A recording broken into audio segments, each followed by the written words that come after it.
Hello, everybody. Welcome to Trading with Livevol. This is Stefan Choi, and I think last time I was on, it was on Thursday because I was taking Friday off, and basically, I think over the weekend everyone was waiting for the Greece situation with with the European Union to resolve its debt situation.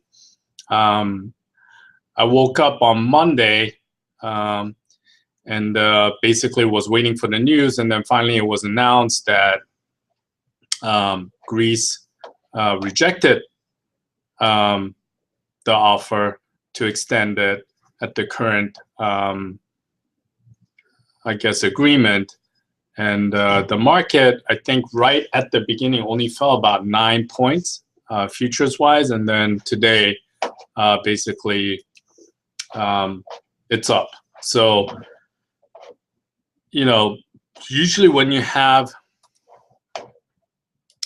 situations where there's kind of bad news and the market still goes up, it just seems to me like the market is really ready to explode,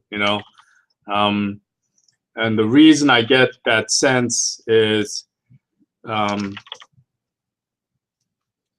way the market's moving with all the peripheral events that's going on. So I know Ukraine and Russia situation is still going on, even though it's in the periphery.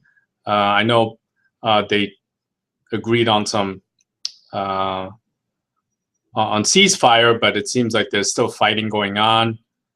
Basically, Greece is, there's a definite threat of Greece leaving the European Union, but it doesn't seem like the markets are really caring, right? So I see our market going up in terms of, I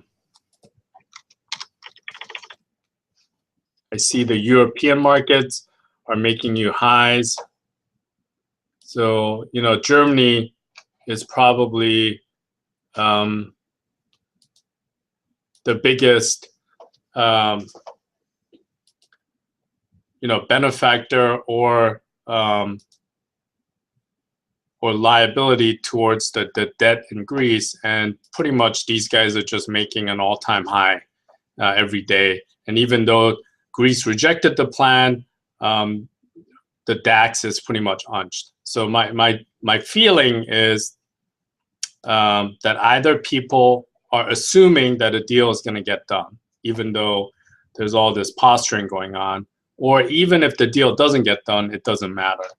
One of the things I look at, obviously, is SPX.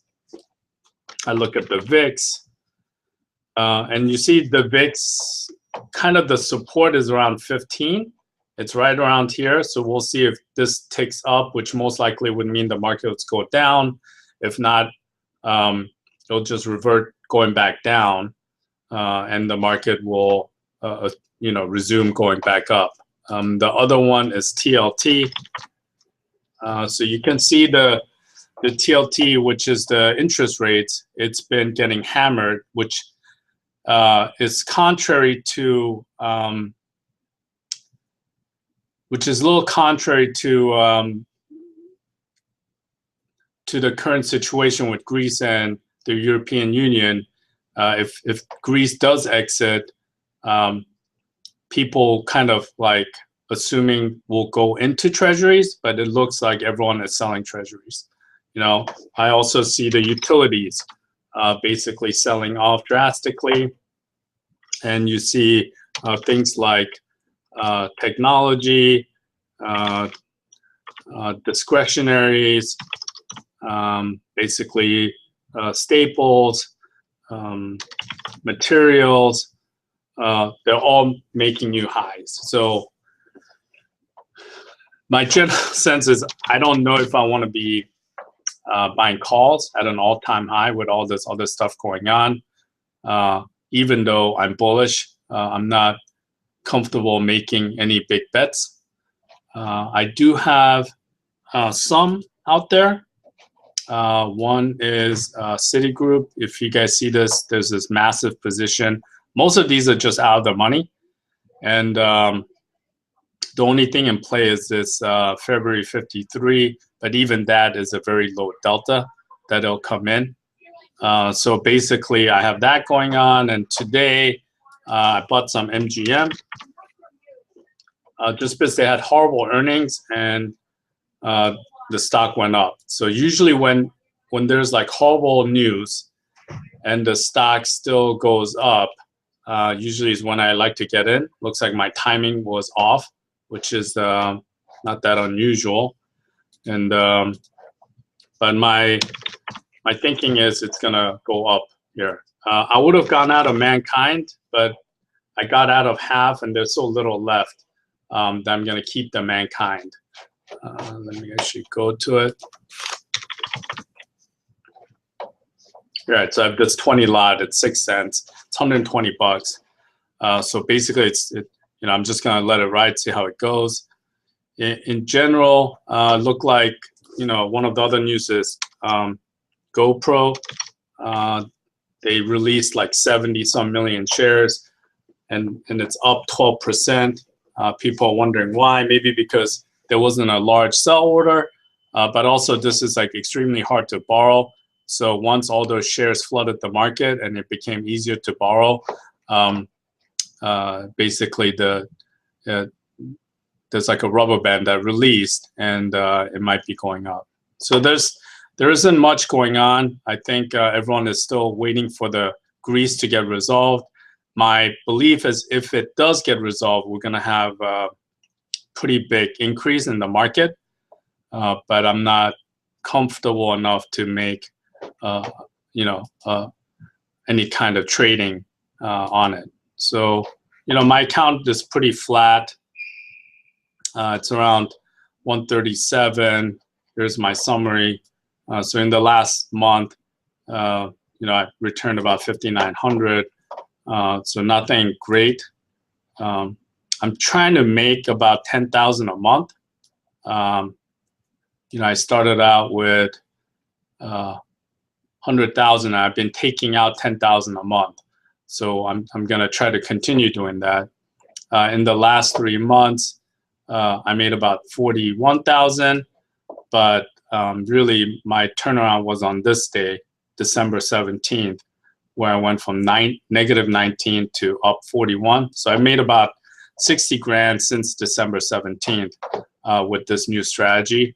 This new strategy is basically having a tighter loss parameters, so risk control, and then kind of not having so many trades on. So if you look at it, I pretty much have almost no trades. Even the Citigroup, it's basically pretty benign. Let me just show you guys. Yeah, so this is my position, but if you look at it, at expiration, basically, I can lose maybe 3,500 if I don't do anything. But most likely I'll sell some calls, and then if the best situation happens, I might make like $250,000, right? But that's really not going to happen most likely. But I'll see how it goes in the next couple of days, and I'll try to salvage some cash. But most of them, it will depend on these, right? Because I'm long. Let me just show you guys. I'm long 173 calls total, so I have 173 calls to sell without causing any havoc on my margin. So that's what's going on now on my trading, and the market itself, I think, is on a standstill, even though I think the bias is going up. I am looking for oil to retrace. So looks like oil is still on a bounce, but I feel like at some point it's going to roll over and start going down again. And that's when I want to start betting against the energy sector again. But we'll see how that goes. Right now, the one that I like is obviously XOM to short. because it's one of those, it's like the safety stock in energy. So it was least hit out of any one of the stocks. And as we talked in previous shows, my belief is that if oil doesn't recover every subsequent earnings, I think XOM is going to start selling off and off, which is what happened in 2008. So that's kind of my strategy with XOM. And with the SPX, I'm just waiting for a great opportunity to buy puts or buy calls, right? So right now, I feel like I'm in no man's land. So I don't want to really buy calls now because it's too risky, and because it's an all-time high, and I don't want to really buy puts because my general feeling is that the market's going higher. So I hope your trading is going well, and I will talk to you guys tomorrow. Take care.